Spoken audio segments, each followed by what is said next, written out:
Breaking news. Burkina Faso intercepts 47 trucks posing as NGOs, uncovers massive cache of ammunition at Togo border Ouagadougou, Burkina Faso, June 10, 2025. In a dramatic and high-stakes operation, Burkina Faso security forces have intercepted a convoy of 47 trucks at the border with Togo, revealing a shocking plot involving armed terrorists masquerading as humanitarian aid workers.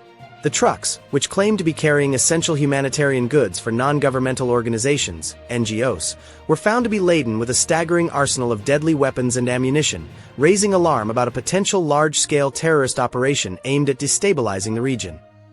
The incident unfolded late last night near a strategic border checkpoint between Burkina Faso and Togo, a porous frontier long plagued by cross-border smuggling and insurgent activity. Acting on intelligence reports, Burkina Faso's border security, under the directive of President Captain Ibrahim Traoré, had been monitoring suspicious movements in the area. Sources indicate that the convoy's nighttime travel and the sheer number of vehicles, 47 long-haul trucks, raised red flags among authorities, prompting a coordinated response. According to Colonel Moussa Diallo, a spokesperson for Burkina Faso security forces, the trucks bore markings and documentation suggesting they were part of an NGO relief effort, a common sight in a region grappling with humanitarian crises driven by conflict, displacement, and food insecurity. The drivers presented papers claiming they were delivering food, medical supplies, and other aid to communities in need, Diallo said in a press briefing. But their behavior was inconsistent with legitimate aid operations. They were evasive and appeared nervous when questioned. When immigration and customs officers requested to inspect the cargo, the situation escalated. The drivers, whose identities remain undisclosed pending investigation, reportedly refused to open the trucks and attempted to flee the checkpoint. Unbeknownst to them, Burkina Faso security forces had already surrounded the convoy, deploying elite units to block all escape routes.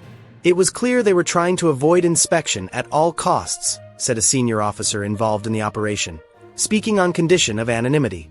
Their attempt to flee only confirmed our suspicions. After a tense standoff, security forces detained the drivers and forcibly opened the trucks. What they discovered inside sent shockwaves through the ranks. The vehicles were packed with an arsenal of military-grade weaponry, including thousands of assault rifles, rocket launchers, hand grenades, anti-aircraft missiles, and millions of rounds of ammunition. Early estimates suggest the haul, concealed in sacks labeled as humanitarian aid, could be worth over $100 million on the black market. Some of the weapons reportedly showed signs of prior use in conflicts in Yemen, Syria, and Libya, while others appeared brand new, hinting at a sophisticated supply chain. It was a meticulously planned deception, said Amina Ouedraogo, a security analyst based in Ouagadougou. By posing as NGOs, these groups exploited the trust and access granted to humanitarian organizations in conflict zones. This is a new level of audacity and organization for terrorist networks in the Sahel. The discovery has intensified concerns about the security situation in Burkina Faso, a nation at the epicenter of the Sahel's escalating violence. Since 2016, the country has been locked in a non-international armed conflict with groups like Ansar al-Islam, affiliated with Al-Qaeda, and the Islamic State in the Sahel, ISS. These groups have carried out brutal attacks, enforced sieges, and displaced over 2 million people, creating a humanitarian crisis that affects nearly 6 million Burkinabe. The border regions, particularly in the north and east, are hotspots for insurgent activity, with groups exploiting weak governance and porous borders to move weapons and fighters. Preliminary investigations suggest the convoy may have originated from a neighboring country, though authorities have not yet confirmed the exact source. The drivers, now in custody, are being interrogated to uncover the network behind the operation. We are working to trace the origin of these weapons and identify the actors involved, Colonel Diallo said. This was not a small-scale operation. It required significant funding, logistics, and coordination. The incident has also cast a spotlight on the vulnerabilities of humanitarian aid channels in conflict zones. NGOs operating in Burkina Faso face immense challenges, including restricted access to besieged areas and risks of attack. The misuse of NGO credentials by armed groups threatens to undermine legitimate aid efforts, potentially eroding trust among local communities and authorities. This is a devastating blow to the humanitarian community, said Claire Dubois, a representative of a regional aid organization. We already operate under extreme constraints, and this could lead to stricter regulations or suspicion toward genuine aid workers. Burkina Faso's government has vowed to crack down on such schemes, with President Traoré calling the interception a major victory in the fight against terrorism. In recent years, Traoré's administration has prioritized strengthening border security and forging new partnerships, including with Russia, to counter insurgent threats. The formation of the Alliance of Sahel States, AES, with Mali and Niger, including a 5,000-troop joint anti-jihadist force, underscores the region's push for self-reliance in combating terrorism. As the investigation unfolds, questions abound about the intended destination of the weapons and the scale of the planned attack. Was the convoy headed to reinforce existing insurgent strongholds in Burkina Faso's north or east? Or was it part of a broader plot to expand jihadist influence southward into coastal West African states like Togo, Benin, or Ghana, which have seen a rise in extremist activity? The answers could have profound implications for regional security. For now, Burkina Faso's security forces remain on high alert, with additional checkpoints established along key border routes. The international community, including the United Nations and the European Union, has been notified of the incident, with calls for greater cooperation to address arms trafficking in the Sahel. Meanwhile, the detained drivers face charges of terrorism, arms smuggling, and impersonation, with authorities promising a thorough probe to dismantle the network behind this audacious scheme. The interception of these 47 trucks has exposed the lengths to which armed groups will go to exploit the chaos of the Sahel's conflicts. As Burkina Faso grapples with this latest threat, the region watches closely, aware that the stakes could not be higher.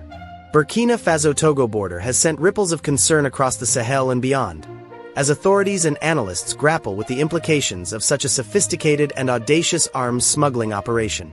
The sheer scale of the weapons cache, described by Burkina Faso security forces as one of the largest ever seized in the region, points to a well-funded and highly organized network with connections that likely span multiple countries and continents. As the investigation deepens, new details are emerging about the tactics used by the perpetrators, the potential masterminds behind the plot, and the broader geopolitical ramifications for West Africa. Closer look at the Operation Burkina Faso security forces, in collaboration with intelligence units, are meticulously analyzing the seized cargo to uncover clues about its origins and intended recipients.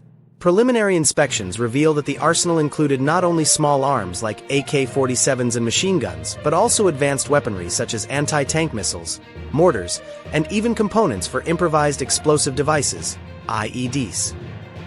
Some of the ammunition bore markings from manufacturers in Eastern Europe and the Middle East, suggesting a complex supply chain that may involve black market dealers operating in conflict zones thousands of miles away. This is not the work of a local militia, said Dr. Ibrahim Sawadogo, a Sahel security expert. The diversity and volume of the weapons point to an international network with access to global arms markets.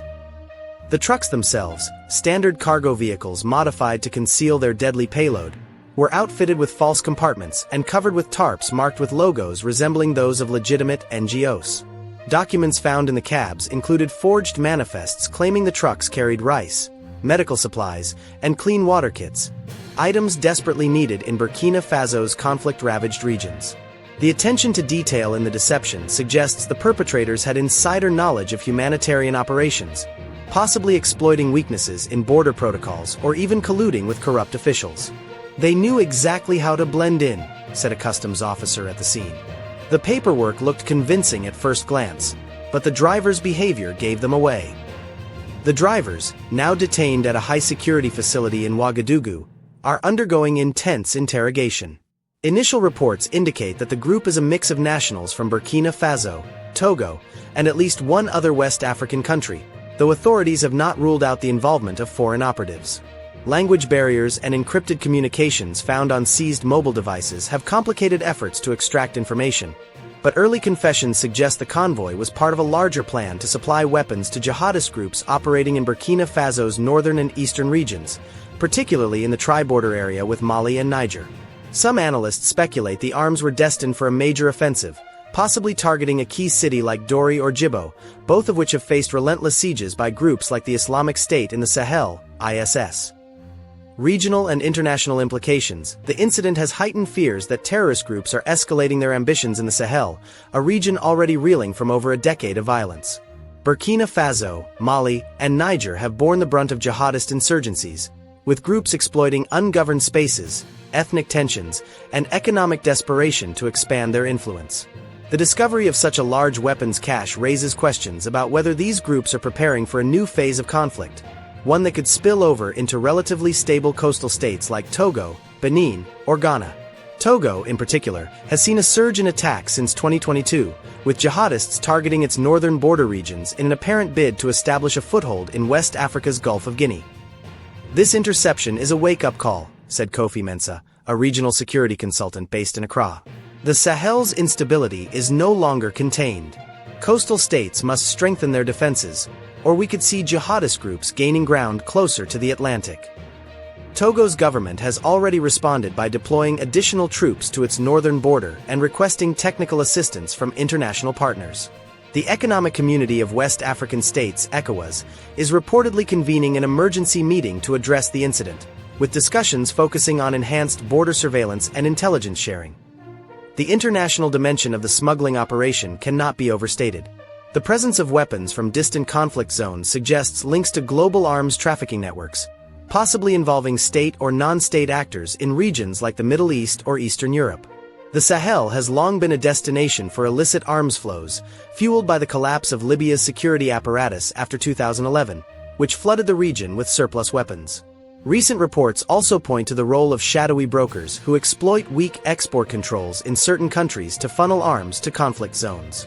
Burkina Faso's authorities are working with Interpol and the United Nations Office on Drugs and Crime to trace the weapons' origins, a process that could take months but may uncover critical leads about the financiers and intermediaries involved.